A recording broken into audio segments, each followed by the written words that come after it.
Hola, ¿qué tal? ¿Cómo estás? Mi nombre es Roberto Valdés. Seguimos con los videos relacionados a los temas fiscales digitales. Y en videos previos estuvimos hablando del tema del CFDI, su evolución, la historia. Lo tocamos muy a detalle en el último video. En este video quedamos en que íbamos a estar hablando acerca del CFDI 4.0. El CFDI 4.0 pues, ha tenido una evolución importante en esta última versión. Y pues, me gustaría aclarar ciertos puntos muy específicos relacionados a los cambios que se tienen que estar haciendo a partir de esta nueva versión. Entonces, el primero de los cambios no tienen un orden específico, voy a irlos nombrando como tengo aquí presentados. Es el tema de la factura global. En el caso de la factura global, obviamente tendríamos que entender que para efectos fiscales, cuando una empresa tiene operaciones con público en general, es decir, va a la gente y consume los servicios, obviamente no pide factura porque a lo mejor no le interesa, no es un gasto que tal vez pueda ser deducible para efectos de su empresa, sus gastos fiscales y así. Obviamente esa empresa está obligada a reportar a la autoridad cuántos ingresos tuvo de manera mensual. El reporte de esos ingresos se hace a través de una factura global, así se denomina. Y en este caso, en la versión 4.0, hubo ciertos cambios de la versión anterior a esta, donde anteriormente, en la versión 3.3, la previa a la actual, teníamos ciertas formas de hacer la elaboración del CFDI de la factura global. Podíamos hacerlo de forma diaria, semanal o mensual. Y adicionalmente teníamos que indicar que eran operaciones con público en general. Como lo hacíamos para identificarlo es a través de una clave genérica de RFC. Para los que no sepan, por ejemplo, pues obviamente todos tenemos un RFC personal como individuos, pero también existe RFC por empresas. Y ahí la autoridad creó, o en este caso sí, configuró ciertos RFCs para efectos generales. Por ejemplo, el RFC de una persona física, que es el público en general, sería XAXX0101010000. Asimismo, existe un RFC genérico para personas en el extranjero. Es decir, si mi cliente es un cliente en el extranjero, sería XEXX0101010000. Entonces, entendiendo eso, que es un RFC para público en general, ese es el que tiene que usarse para efectos de emitir facturas en este caso de la factura global. Se considera que es una factura global porque engloba en este caso todas las operaciones del día, de la semana o del mes, como su nombre lo indica, y solamente se la reporto a la autoridad. La fecha anterior o el plazo anterior que tenía en la versión 3.3 era de 72 horas, es decir, yo tenía mis operaciones de esta semana y supongamos que yo facturé mi factura global cada día, entonces hasta dentro de 72 horas como máximo podía emitir la factura de hace 3 días, por ejemplo.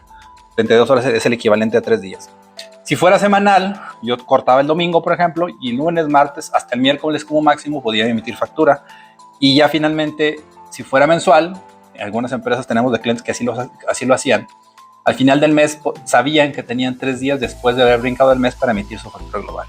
En la nueva versión de factura global, hablando de la versión 4.0, el plazo, que es parte de lo principal que cambió, es que ahora es de 24 horas. Es decir, yo tengo como máximo un día para efectos de timbrar mi factura global. Vamos a hablar de horas porque en el caso de los días, mucha gente se confunde en el tema de decir si son hábiles o no lo son. Es decir, si son días naturales, días calendario, o días en base a temas si son laborables o no. Entonces aquí vamos a hablar de horas. Y en la ley no habla de ningún momento, o en las reglas, de días laborables o no laborables. Habla de horas, son 24 horas. Entonces en ese sentido, en la factura global nueva, solamente tenemos 24 horas para emitir esa factura y cumplir con, en este caso, las reglas que establece la autoridad. Algo que también cambió son nuevos campos de validación en el tema de la factura global todavía, donde se habla de la periodicidad. Es un atributo que se va a requerir y debe corresponder a la información del comprobante global. Es decir, tengo que indicarle a la autoridad si es diaria mi periodicidad, si es semanal, si es mensual. Y solamente en el caso de algunos RIFs que todavía existían hasta el año pasado, se podía manejar la opción de bimestral. Era el único que podía hacer la opción de bimestral. En el caso de los meses, existía lógicamente 1, 2, 3, 4, que indicaba enero, febrero, marzo, hasta diciembre, 12.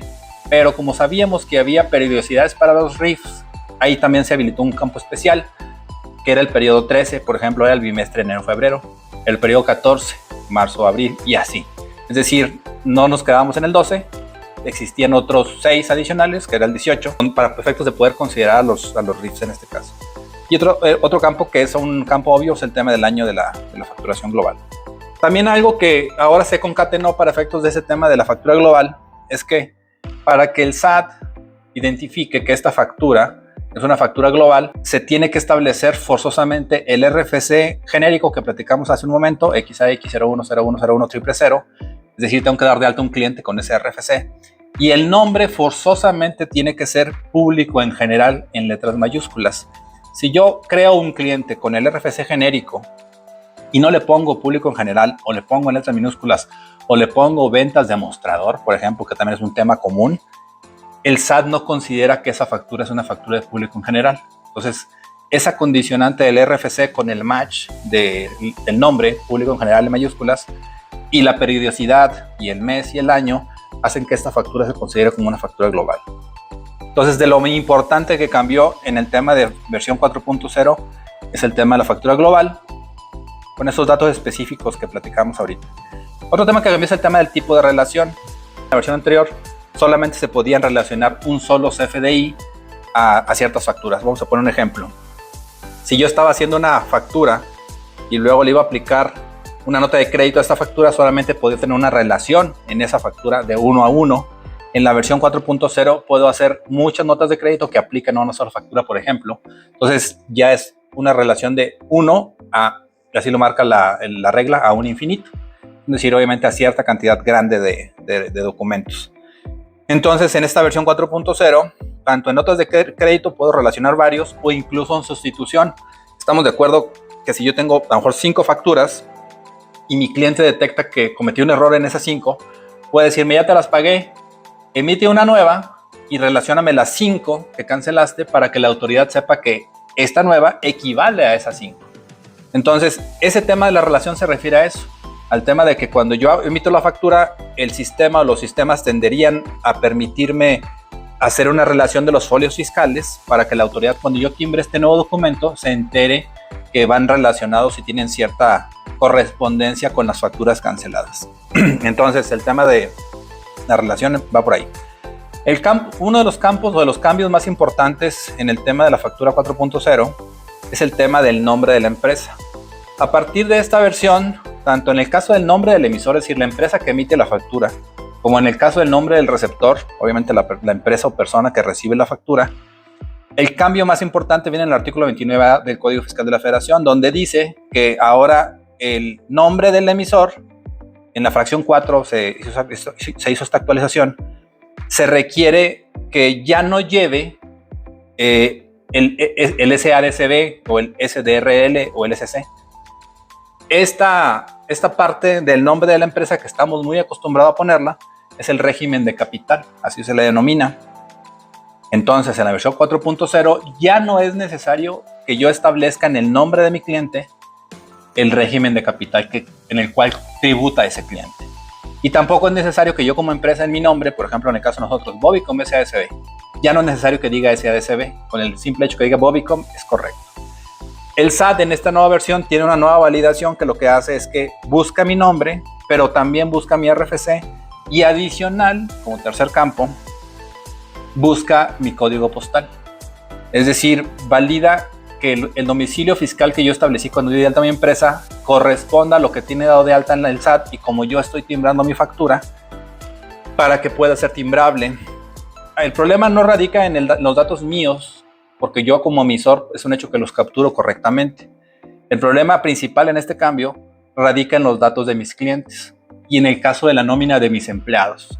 Es decir, es muy común, o era muy común porque ya se ha ido regulando todo esto, que anteriormente no tuviéramos correctamente el dato del código postal. Era un dato que realmente nunca le dimos un valor de importancia, pero la autoridad fue el que encontró para efectos de más adelante cruzar información y hacer temas de auditoría y fiscalización. Incluso en el tema de la exposición de motivos que hizo la autoridad en su momento, decía, voy a poner este requerimiento de este campo porque en el caso de la nómina es común que me reclamen a mi SAT que en ocasiones un patrón les timbre nóminas porque tiene su nombre y su RFC. Entonces ahora con este campo adicional va a ser bien difícil que tenga tu código postal correcto. Entonces esa es una exposición de motivos por el cual hizo este cambio. Al hacer esto entonces pues obviamente se facilita para que el SAT ahora sí haga ciertas validaciones Incluso hay una meme que fue muy famosa que decía que el SAT te pide que le pidas a tu trabajador que pida la constancia que el SAT mismo tiene, ¿verdad? Es decir, la realidad es que la información la tiene él. Simplemente es que tu cliente o tu trabajador te proporcione la información para que cuando tú timbres, el sistema pueda validar con el SAT que sea correcta. Básicamente ese es el cruce de información. Entonces se quita el régimen de capital y ahora se hacen esas validaciones de código postal y ve lógicamente que el principal, que es el nombre. Estos son los principales cambios o más importantes relacionados con el CFDI 4.0. La realidad es que hay otros que se puede hablar de uso del CFDI, de método de pago, de forma de pago, pero con el fin de que también podamos partir los videos en otras secciones y ustedes puedan tener información más rápido, más ágil para consultar. Lo vamos a dejar hasta aquí. En un próximo video les voy a hablar de estos temas que les acabo de mencionar, con el fin de que ustedes se complementen en esta información. Gracias por ver y nos vemos en el próximo video. Saludos.